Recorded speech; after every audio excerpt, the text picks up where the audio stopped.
Okay, we are here at the Ipswich Museum. Some of you old timers still call it the Herd House. With Stephanie Gaskins, who has been on this program before. As an old timer. Talking about Arthur Wesley Dow, but no, there's something very appropriate that Stephanie and others, Philip Grineer, Kaylee Paré, our educator, have organized here, and it is a tribute, shall we say, to the immigration background, if you will, of Ipswich. Yeah. We tried to concentrate on the period from 1850 to 1950. We wanted to focus on the time around the mills, when the mills were drawing people here. Groups like the Polish, the Greeks, the French Canadians, and the Irish. Before we go around it, I want to say that we ended up putting subjects in a group rather than a particular immigrant group together. Right. So on every wall you're going to, or most walls anyway, you're going to see something from every culture. By, I'm trying to pronounce the word, ethnicity. Yes, there you go. This was to show some of the jobs that people had, who many of them, almost everyone worked in the mill at first, but then they all started doing different things. And down at the bottom, we have the Blahos family. They, like the Tesauruses today, had a cobbler shop, and they ran it right down here on the river near the mills where IIM is today. And that's Gus Vlahos and his wife. People here would know Tanya Vlahos, Marcos. And that may be Tanya in the picture. Maybe if she sees this, she'll tell you. We have George Pappas over here in one of his very first trucks for Ipswich Shellfish. And these are all Greek, after I told you that we mixed them up. Steve George, like many other Greek immigrants, didn't work very long. His family didn't work very long in the mills, and he ended up being a clammer. So we've got two people already from the Greek community that are working with our shellfish industry. And the last one up here is Pete Zaharis. Pete was a photographer here. He's Pam Karat-Kazani's father, the town clerk. And Pete took almost all the pictures here around 1950. He took every high school. He took the high school pictures. He took all the meeting pictures. He took church pictures. So this is a picture of him taking pictures. Right here we have a trunk from Jane Bokrin. Jane has been dead now for about 10 years, but she was a very well-known volunteer in town. She ran a lot of different organizations, and I interviewed her shortly before she died, and she gave me this trunk. It is a trunk that she told me her mother brought over when she came here from Greece. Wow. I see a Mario Marini picture over there. Mm-hmm. And with him is David Wedgen. So you have Mario, who owns the farm, and David, who plants everything. So it's a good combination. The Polish people in Ipswich bought a lot of land early on, so that many of the large farms belong to the Polish today still. The Wedgens have a very large farm. This is our mystery lady, and we really do not know who she is. I believe she may be an Irish immigrant. She looks Irish. And she's not dressed in very fancy clothes. So we think that she may have been a maid here, but we're not sure. So if anyone knows, wow, let Paul know, or me. As we go around, we see this is an uncle of Philip Grineer. Arthur Ryan was killed in the First World War. So this is the cross from his original grave. When they put a more permanent one on, the family was able to receive that. Mm-hmm. Yes. Why? And in the closet here, shining brightly, the choir of the Sacred Heart Church, often dressed in these vests, and so many of them had a whole closet full of them. And these came from Joan Riley. And the little vest is one that Terry Stevens, our director, her mother made for a play, and it was supposed to represent a vest from Poland, so we showed them all. These are all Terry Unger photos, and she did a book with Lucy Myers called People in Place, and they were all people over 80 years old. We were fortunate enough to have maybe a little bit more than 50% of them in our collection now. And we have Alma Bruni up at the top, who was a French-Canadian. And then you know more about a Jeep than I do, so. George Pappas's brother, Jeep, who was a clammer, is still with us. I think he's 99. And Telling Stephanie, we went to visit him a year or so ago. I was trying to prepare for a talk on run running. And I was told that he knew some tales of run running, but he's clammed up, pardon the expression. So we think he didn't want to divulge some past secrets. And down here on the bottom we have Sophia Nickus. Her husband was also in the business of clamming, but he was a distributor. She said when she was a little girl she used to have to shuck clams after school in her room, when she came home around the kitchen table. She told me that. No, Yeah. I see her a lot down Yeah. in the Council on Aging Oh, when I'm yeah. driving the van. She's a hot ticket. She's a hot ticket. Ted Lezon is in the middle, and Ted was probably the biggest storyteller in the Polish community. And Gilda Ryan up on the top over here.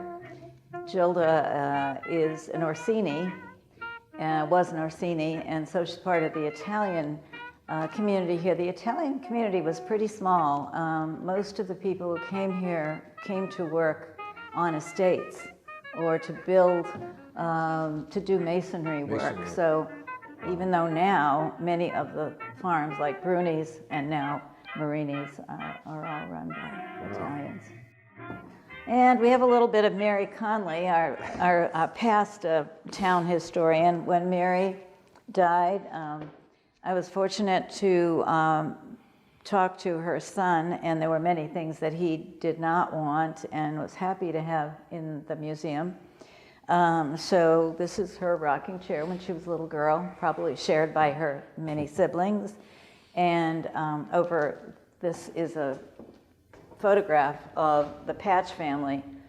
The Irish women who came here married quite early into the Yankee population that was already here.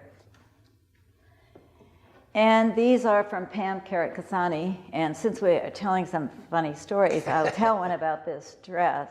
She and Sandra Titcomb, who you know, yeah. So they both were little girls who had to wear these costumes and stand on the town steps and recite poems and sing little songs. And while they were talking, they got into this argument about, I had to wear this really awful costume and you got a really nice one. So, I mean, it's just like today, someone's luckier than others. Philip Grineer, who, as I said, did a lot of work on this exhibit. This is a picture of his family from Canada who came down, and you see the children, who are some of them grown. As soon as they got here, they were all working. Many of them were working. There's a few younger ones. And the father is shown as a picture because he was no longer alive. And in the cases, we tried again to put things together, not necessarily all from one nationality. And many years ago, almost 10, 15 years ago, Bill Marcos called me up and asked me if I would be willing to do two projects. One, which would be on the cemetery on Fowlers Lane, the immigrant cemetery. It used to be called the Greek cemetery, the Polish cemetery, whatever. And we worked on it to clean it up and then to make a record of all the people who were buried there. I thought it was appropriate to have an historical sign that designated the Highland Cemetery as something that would match all the ones that were done in the 30s. So I found a company that would do it, and that's what that beautiful. Sign is. 300 people are buried there between 1913 and the 30s. Out of the 300, 100 are babies and children. very young children who died. Their graves are mostly not visible anymore because they were recorded with a very small marker, a little cross. And I mean, infant death was a big thing, was a Yeah. high mortality rate. Yeah, the other thing that this immigration, this period of time when the mill workers came, made a huge difference in the population of Ipswich, because all these people who came in, many of them were Catholic, and they had very large families, you know, anywhere from 5 to 10 children. And one year that I looked at, in the early 1900s, there were 144 births in Ipswich. Less than 20, I think it was 22, were from people who were born here. Wow. Most of the children, it really changed and made the town so much richer. From here on, we're looking more at the churches and some of the activities that went on at the church. We have a hat, actually, of Ted Leeson. The Leesons loaned us this hat. He had loaned it to me about 10 years ago for a different exhibit. And What is it about? What is it from? TSW, St. Lawrence Literary Society. All right. Right. All of these immigrants, you know, needed to learn English, and with the Polish, they formed the St. Lawrence Literary Society, where they met, and they had 2 people, I think, in their population who spoke English well, and they were trying to teach everybody else.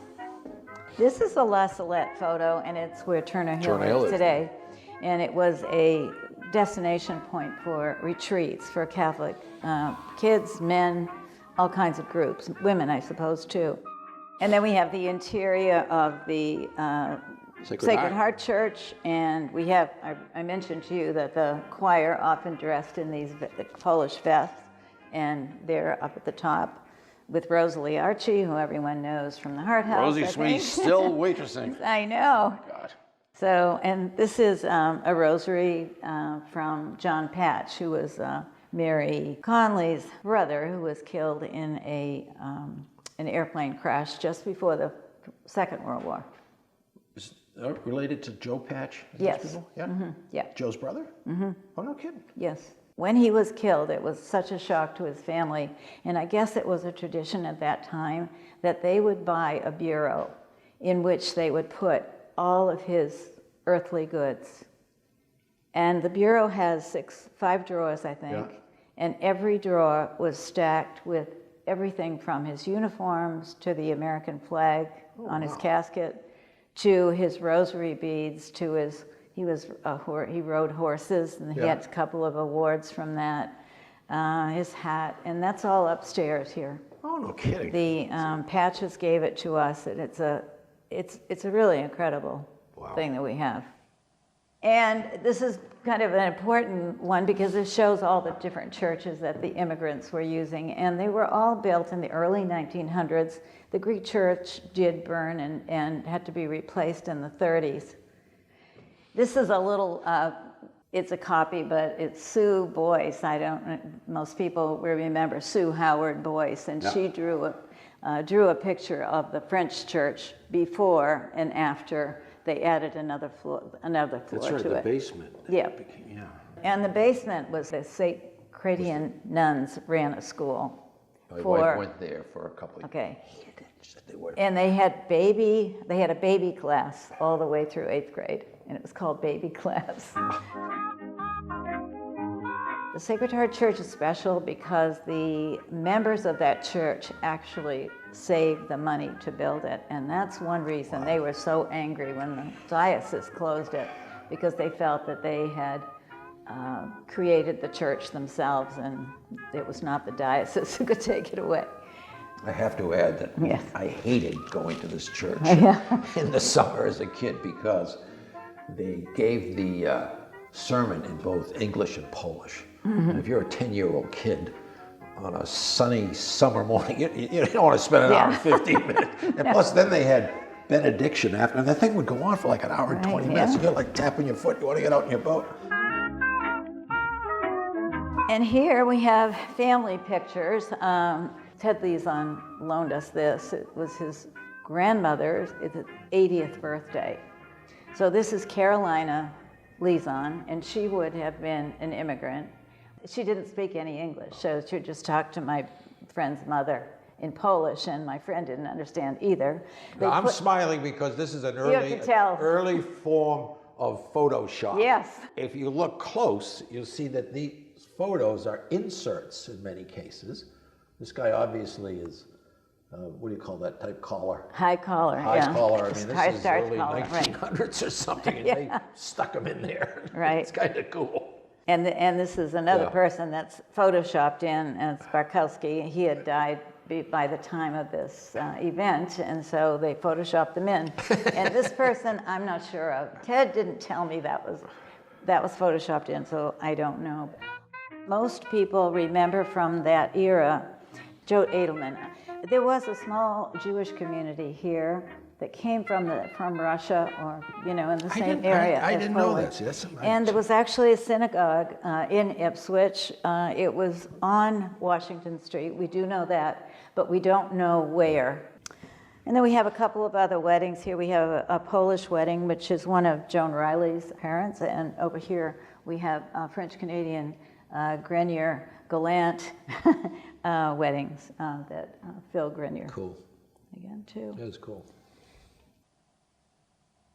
This happens to be the Logan Eco Picnic, and the Logan Eco was one of the towns from which the Greeks came. We think with the cars it's probably in the 1920s, and it was up on Timber Hill. On the bottom, this is a Polish group from TSW again, or St. Lawrence Literary Society. It's not where they're located now, but in their downtown. Here we have the Ipswich Mills Band, and these were all people who worked in the mills. And you look at the last names, you've got Murawski, Ridgelesti, Prisby, Kamick, Glover, on and on and on. So you see that music was really bringing the community together. They couldn't really be together in church or anything, but their activities. And of course, sports brings everybody together. These are the Red Raiders, who are the most revered group from that period. They existed in the 30s. It was like a semi-pro team? It was a semi-pro football team. If you read the papers from that time, it's written up all the time. And Jojo Robichaud was the star, and he was one of the first people inducted into the Hall of Fame, the Athletic Hall of Fame, because he was supposed to have been one of the greatest athletes that ever came out of Ipswich. And then we get into the mills over here, because most of them came to work in the mills. Some of them came actually with tags on them that said they were coming from Poland, and they had a tag on them saying Ipswich Mills, because they couldn't speak English. So they had the papers to get through Ellis Island. They were recruited. Oh, wow. Over there. They went and recruited them to come here. So I believe both in Poland and in Greece. Oh. So we memorialize the strike a little bit here with people who lived in Pole Alley, which was mill housing at the time. When they were striking, they put all the furniture out one day and said they had to move. They did eventually get back into their houses. That was all company stores, right? Yeah, they were all. We have pictures of the various mills. They were the Ipswich Mills being the most famous and the ones that you read about the most. But the Brown factory down here, which is up on Brownville Avenue, and not there any longer. There are condos there, but they tore it down. I don't know, 5-10 years ago? Yeah. This is on loan from the Marcus family through Pam Karakasani, and these are all the papers for the family when they came in, when the Marcuses first came in. Rather timely now. Timely. Without getting into politics, right. These are all naturalization papers. Yeah. Legit, real ones. Yeah, right. Amazing. Right. And then from the Ipswich Mills, we have had this in our collection, which is a hand truck. And I found a couple of years ago this, which is the Ipswich Mills. That's a great story. On the building outside the Ipswich Mills. If you've never been down to the museum, you really should get down here. There's a lot of events. The Christmas thing is fun every year. Yeah. Brown bag lunches. Yeah, the brown bag lunch is the first Monday of every month. This exhibit's going to be running until through April, the end of April, maybe a little bit into May. And it's open on Saturdays and Sundays Okay. from 1 to 4. It's a great resource for this town, and I think, I mean, you guys are in charge of the Whipple House here, but I think people are beginning to appreciate it more, because people mentioned to me, that somebody said to me, have you been to the immigration exhibit? I said, no, I'm going, Yeah, hopefully brings people in to see us. Keep up the good work. Yeah, thank you. Thank you. Thanks. All right.